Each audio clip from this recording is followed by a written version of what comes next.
వరి నారులో నీళ్ళు తక్కువైతే సో మోటార్ అయితే ఎత్తాను. ఇంకా వాటర్ వస్తుంది. ఒక స్టెప్ నిండుకుంటే ఒక స్టెప్ నిండుకుంటే ఒక స్టెప్ ఇలాగా మేము నీళ్ళు అయితే పెడతాము మా వరి నారికి. ప్రతి ఒక్కరు అలాగే పెట్టేది. బట్ ఓకే, మేము ఈ వరి నారిని నాటేది 3 days బ్యాకే కంప్లీట్ అయింది. ఇంకా బాగా కుదురుకోవాలి మొలక. బాగా కుదురుకుంటేనే మనకి ఇంకా మంచిగా వచ్చేది. ఈ వరి నార పెరుగుతూ ఉంటుంది కదా, ప్రతి ఒక్కటి మీకు చూపిస్తూ ఉంటాను. చూడండి, హ్యాపీగా ఫీల్ కావండి. ఈ యొక్క నేచర్లో ఈ వరి నార నాటి అది పెద్దగయ్యి అది చూసేకంతూ ఆ ఆనందం వేరే లెవెల్. ఎవరికి దక్కదు, ఓన్లీ ఒక్క రైతుకి తప్ప. ఎంత బాగుందంటే చాలా అందంగా ఉంది. చాలా nice, very nice, super, awesome, very good. అక్కడ మా నాన్నగారు వస్తున్నారు చూడండి. నేను వీడియోస్ చేస్తే తనకు ఇష్టమయ్యేలేదు, కానీ నేను ఆపను. నా వీడియోస్ నేను ఆపను, చేస్తానే ఉంటాను. ఎప్పుడైతే అది నిండిపోతుందో ఆ గెనిని తెగిపోకుండా చూసుకోవాలి.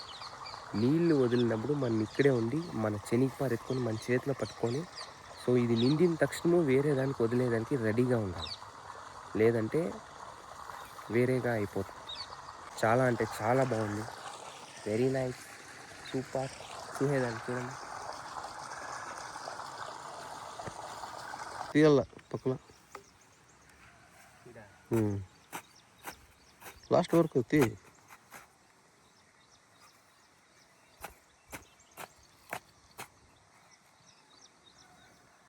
షేప్లో బారి దగ్గర తీసేయాల.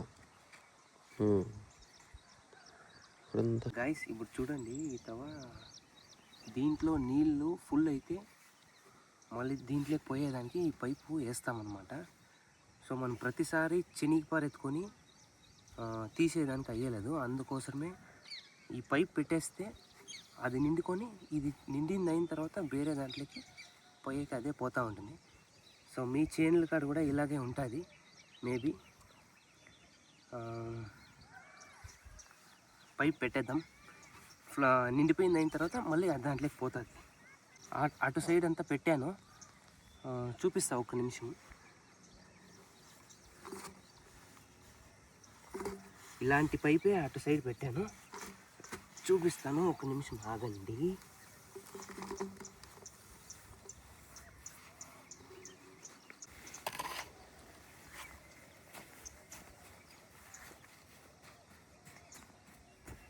మొన్న దాని మీదకి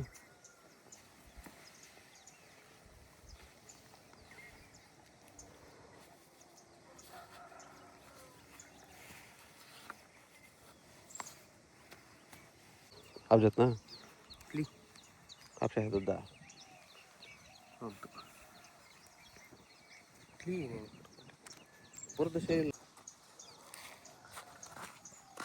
చూడండి, దీంట్లోనూ వాటర్ లేదు, దీంట్లో కూడా వాటర్ లేదు.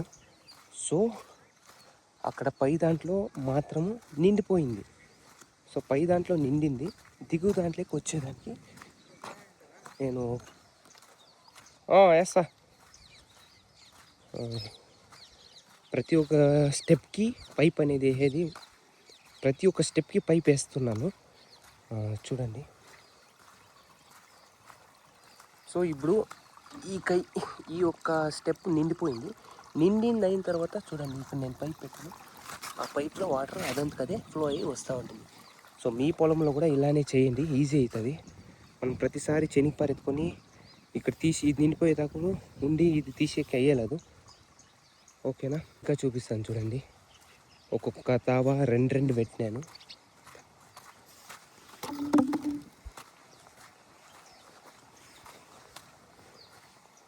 ఒక్కొక్క తావు రెండు 3 ఇలాగ పెట్టాను అనమాట. సో వాటర్ ఎక్కువైనప్పుడు అదంతకదే ఇలా ఇప్పుడు దాంట్లో మొత్తం నిండుకుంది.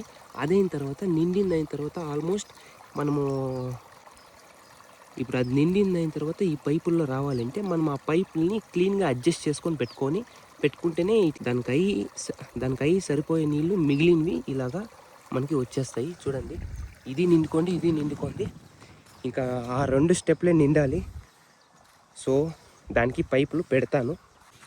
ఇంకా అలాగే ఇది మా డాక్టర్, నా బుజ్జి తల్లి, మా లక్ష్మీదేవి. ఇంకా వరికి నీళ్ళు ఇచ్చిపెట్టింది అయిన తర్వాత మేము ఈ యొక్క పని స్టార్ట్ చేస్తున్నామమ్మా. ఈ పని ఏది అంటే పైప్ కలెక్షన్ ఇవ్వాలి. సో ఈ పైప్ కలెక్షన్ చాలా పకడ్బందీగా ఇవ్వాలి, చాలా అంటే చాలా గట్టిగా ఇవ్వాలి. మేము అక్కడి నుండి ఇక్కడ దాకా తొగినాము అబ్బడి నుండి. ఎందుకంటే ఈ ఒక్క పైపు చాలా దూరం ఉంది. ఇప్పుడు భోజనం టైం అయింది కాబట్టి భోజనం తినేకి వెళ్ళారు. ఇప్పుడు నేను వెళ్తున్నాను, డాడీ పెద్దనాన్న ఇద్దరు వెళ్ళారు. సో ఈ పైప్ కలెక్షన్ నేను ఒక్కడే కాదు, నేను మా పెద్దనాన్న మా డాడీ ముగ్గురు వేస్తున్నాము. మీరు కూడా అంతే, ఈ ఎక్కడైనా మీ పొలంలో కూడా ఈ పైప్ కలెక్షన్ అనేది చాలా ఇంపార్టెంట్. మనం చాలా గట్టిగా వేస్తేనే నీళ్ళు చాలా బాగా పోతాయి. మళ్ళీ మధ్యలో ఊసిపోకుండా గట్టిగా ఉంటుంది. సో ఈ రోజంతా ఇదే వర్క్. ఈ పైప్ కలెక్షన్ వేయడమే పెద్ద పని. సో దీనికి సామాన్లు కూడా కొనుక్కొని రావాలి, కొన్ని ఇక్కడ లేవు, అంగడికి వెళ్ళి కొనుక్కొని రావాలి. అదైన తర్వాత మేము ఈ పైప్ కలెక్షన్ ఏది కంప్లీట్ చేస్తాం. మళ్ళీ నెక్స్ట్ వీడియోలో పైప్ కలెక్షన్ ఎలా ఇచ్చామో అని కూడా చూపిస్తాను. వరకు సబ్స్క్రైబ్ చేసుకుని లైక్, కమెంట్, షేర్ చేయండి. ప్రతి ఒక్కటి మీకు అప్డేట్ నేను ఇస్తూ ఉంటాను. బాయ్ మావా, టేక్ కేర్.